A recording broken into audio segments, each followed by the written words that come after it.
Hi, my name is Susanna Pettini. I teach English at Andover College and welcome to our online open event. When it comes to talking about English, we have all three pathways here at Andover College. We offer A-level English language, A-level English literature, and the combined course, which is A-level English language and literature. All three of these courses offer different ways to explore the subject and offer different pathways into related careers. But what you really need to decide is which one is right for you. What I'm going to do is just to discuss the three different approaches, and hopefully you will find one of these which you think sounds particularly interesting. What we tend to find is that English language students really enjoy exploring how and why English is the way it is, why we have certain styles of English, what that's affected by, whether that's social class or age or gender or ethnicity or disability. English lit students tend to really enjoy analysing and exploring and reading the classics. Whether that's Shakespeare, whether that's poetry, or whether that's modern fiction, you will be an aficionado of the text. Our English language and literature combined students tend to be really passionate about both analysing and exploring how English works in a day-to-day way. And quite often we find our language and literature students are those who love creative writing. Okay, so I'm just going to explain the content of the English language course in a bit more detail. The course is linear, which means the main bulk of the assessment will be done at the end of the second year.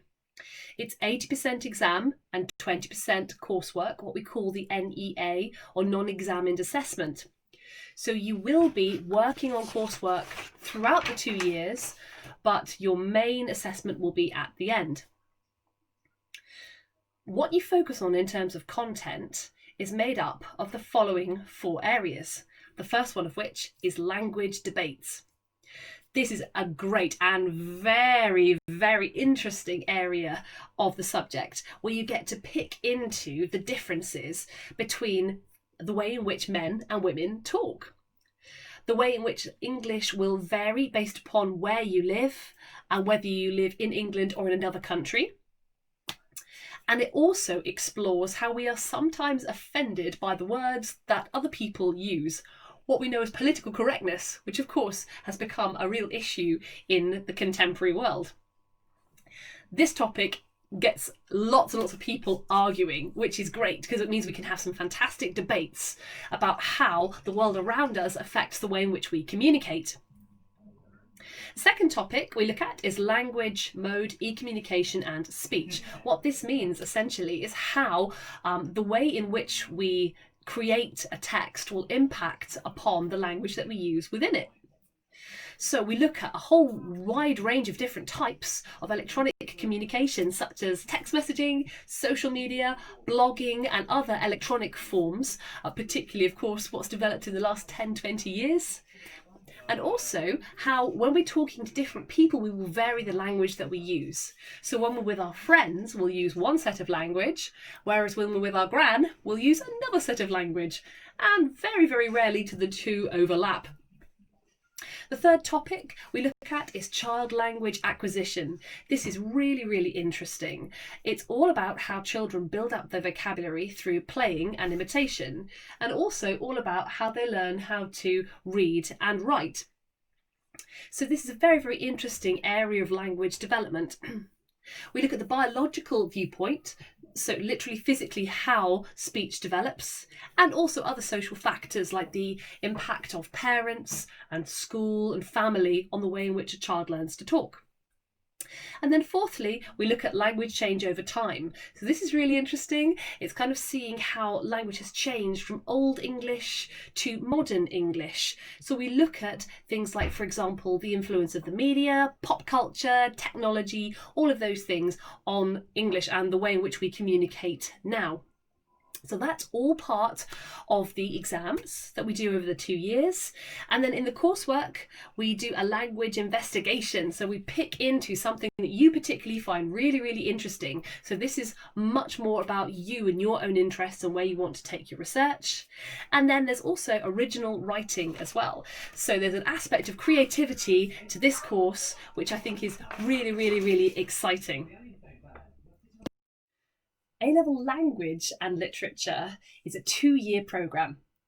It's a linear course, which means you have the bulk of your formal assessments at the end of the second year. The exams are worth 80% of the course, and the coursework, or NEA, non-examined assessment, is worth 20% of the course. Language and literature is a really exciting course to take because you get to look at texts from both viewpoints, both in terms of the language which writers and speakers have used to construct them, and also in terms of the literature which has influenced the themes, the character, and the plot development of that individual text. There are several main areas that we study. Our set texts are all modern, so you won't find any Shakespeare on this course. You won't find any of the older classics. Instead, you'll find things which are very much based on modern everyday issues. The first text that we study is The Handmaid's Tale. In this text, we look at the way in which gender and language link together, and we think about dystopia as our main focus. Dystopian texts are those which represent broken down or destroyed societies, and that's exactly where the main protagonist, or hero if you like, of the story, Offred, finds herself. From there, we move on to looking at an anthology of non-fiction, all based around and representing the city of Paris. This is a really interesting area of study, and we get to look at all kinds of non-fiction, from speech between university students who are studying there, to letters about Paris and from Paris, to biography and autobiography, articles, reviews, and descriptions of the city itself. So it's a really interesting thing to look at. The next topic we move on to is Seamus Heaney's poetry. Seamus Heaney is sometimes studied at GCSE as well in the Power and Conflict anthology. So it's that poet, but looking at him in a different way. So it's an anthology of 15 of his poems, which look specifically at identity, what it means to be Irish, what it means to be of his generation, and how closely Irish identity is linked in with landscape and place. So it's a really, really interesting anthology of poetry. In the second year of the course, we then move on to looking at a crime text, which is called The Suspicions of Mr. Witcher, or The Murder at Road Hill House. That's a really interesting text. It's written by a journalist called Kate Summerscale, and it's all based around an extremely grisly Victorian murder. And the central character, Mr. Witcher, is the investigator, so he has to go and work it out. It's the murder that kind of started a real interest in crime fiction and was the instigator for a lot of characters like Sherlock Holmes. Then the other text we look at in the second year is The Herd. This is a modern play. It was only first performed very recently, and it's all about a family, but a very dysfunctional family, all trying to sit down together and have a meal to celebrate their son's birthday. And it's fascinating how the writer explores their feelings and represents that through language. That makes up all of the texts which are you're examined on, and then in the coursework you get a free choice. You have to compare a non-fiction piece and a fiction piece based around the same theme or concept in literature. Alongside all of that, we do loads of creative writing. Creative writing is there as part of the assessment for The Suspicions of Mr. Witcher, and it's also something that I tend to bring in to help us explore the different texts. So if you're into the creative stuff, this is probably the pathway for you. Okay, A-level English literature. English literature is a 2-year linear course, which means the bulk of the formal assessment is done at the end of the second year. The course has 80% exam and 20% coursework, also known as the NEA or non-examined assessment. It is a 2-year course, which means that we're focusing on developing analytical and comparative and evaluative skills throughout the 2 years of the course. And this is the English pathway for those who love reading and who love the classics. In fact, we begin with Shakespeare. But instead of tragedy, which you probably studied at school, we focus in on comedy. And the play that we look at is called Twelfth Night. And part of the reason we start with this play is because you'll probably be familiar with Shakespeare from school.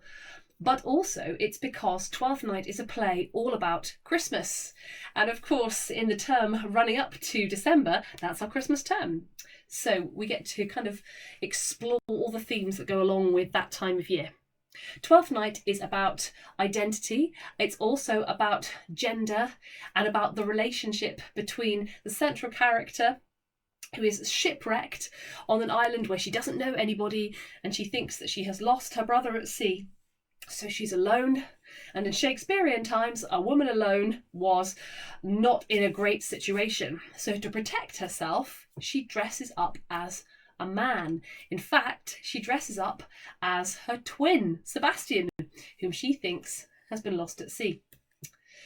Well, as you can imagine, this creates some mistaken identity along the line, and Twelfth Night is all about confusion, it's all about love, it's all about music. It's a great play.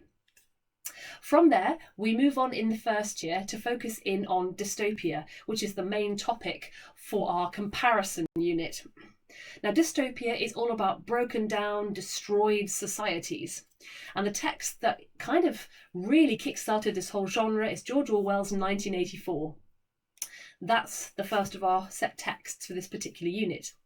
It's a wonderful book, all about poor Winston Smith, the main protagonist who is oppressed by a horrific dominant regime, but he tries in his way to resist them and to fight back.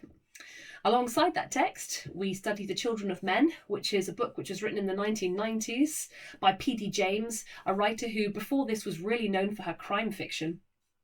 And it's fascinating to explore how in that book, it's all about how people have stopped being able to have babies and what that does to the human mentality, to the human condition. And people very much feel, what's the point in carrying on if there can be no more children? Irrespective of whether an individual can have children, whether a society can have children. So that raises some really interesting philosophical questions. That's the content for the first year, and then in the second year we return to the classics with Geoffrey Chaucer's Merchant's Prologue and Tale. Chaucer is wonderful. There's a really, really interesting opportunity there for us to pick into how language has changed, so we get to see the difference in Chaucer's Middle English, Shakespeare's Renaissance English, right up to the 19th and 20th century texts that we study, which have much, much more modern English. So it's really interesting to compare them. Merchant's Prologue and Tale is hilarious. It's all about a marriage, an elderly gentleman who suddenly decides, as he's entering the winter of his life, in fact he's called January, so that's very apt, he decides that he wants to get married, meets a beautiful young girl called May, except things don't quite work out the way he hopes, because she falls in love with the handsome Damien, who's a man who lives in the house with them. He's one of his servants. Anyway, the rest of the text is all about their love affair, and it's very funny. We study that alongside an 18th century play called She Stoops to Conquer, which is all again about relationships, marriage, and the problems of marriage in the 18th century, and how you can compare that to the problems of marriage in Chaucer's day, and of course by extension relate that to issues with relationships in the contemporary world. Students then choose a topic for their coursework, which is based around 20th and 21st century texts, so all modern, and you get a free choice. So students sometimes go down the route of a theme like war and conflict, or they might choose to look at a social area, like for example gender, ethnicity, social class, and it creates some really, really interesting analysis. A-level English is a strong curriculum subject with many, many different applications after college. There are many routes which you can take connected directly to the subject. For example, choosing to go into teaching at all sectors, whether that's early years, primary, secondary, post-compulsory, or teaching at university. Research is another popular destination. Lots of students go on to study degrees and then postgraduate qualifications in English. Another route is into museums and the heritage sector. They employ many English graduates. Linked in with that are marketing, business and PR roles, where high levels of communication skills are being increasingly valued in the workplace. And then, of course, professional writing, whether that's journalistic, copy editing, or creative writing. All of those link directly into the skill sets that you would gain from any of the three pathways in English at A-level. A few questions that we get asked would be, can I take English language and English literature as A-levels separately? And the answer is yes, absolutely you can. We have many students who are very keen on English, who choose to take language as one of their options, literature as the second option, and then something which fits alongside that. For example, many students would choose to take something like media or film or performing arts. Those are all linked qualifications. The only thing you cannot mix is English language and literature and lit or language. Okay, so if you're taking lang and lit, you're already taking a course which includes both. So that just is one option. Okay, you can't take that plus something else as well. Another question that we're quite often asked is, where can you go specifically after taking each one of those pathways? Well, as I've mentioned, any of the English pathways would allow you to move into areas such as writing, journalism, teaching, history, or heritage. But specific areas you could go into with English language would be linguistics, forensic linguistics, criminology, or even speech therapy. Literature really does link directly into research or any of the skill sets such as working in libraries or working in research. And language and literature, quite often we find people go on to take creative writing courses or professional writing courses. Andover College English department has many exciting opportunities for trips and extracurricular activities. Recently, for example, some of our English language students have been to the Jeremy Vine show. They were part of the audience of the morning talk show, and they got to offer their own unique views and perspectives on the issues discussed on the show. Following the taping of the show, they also got the opportunity to take part in a question and answer session with the presenters, which gave them a great insight on what it was like working in the media. Other trips we've had recently would be the trip to Dublin, a very interesting place to go to, and one of the highlights of which was a visit to the Guinness storehouse, so students could see how that company have marketed its product in the media over the years. While they were there, they also visited the National Library of Ireland to listen to talks about Irish authors, and they saw a fascinating lecture on the role of women in literature over the years. And they also went on a literary ghost tour, so lots of interesting opportunities on that trip. Other things that we've had recently going on related to our courses would be a guest lecture from linguist David Crystal, who came to college to deliver a very interesting talk. There were also trips to the British Library, where students were able to go and watch a really interesting exhibition there and find out more about the role of the British Library in curating knowledge and literature. And our lit students and Langlit students, language and literature students, have been to watch Shakespeare at the Globe, which was a great opportunity to see theatre as it should be performed in its original sort of setting and context.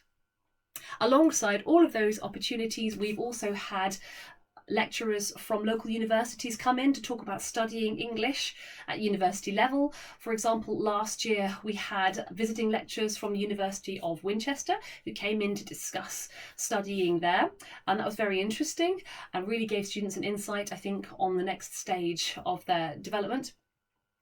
And alongside all of that, we have the extended project, which many of our English students take in a subject related to their main studies. Recently, for example, we had a very interesting study on the rise in popularity of dystopia over the last 30 years. We had another project which focuses in on representations of young people in young adult literature, specifically the work of John Green.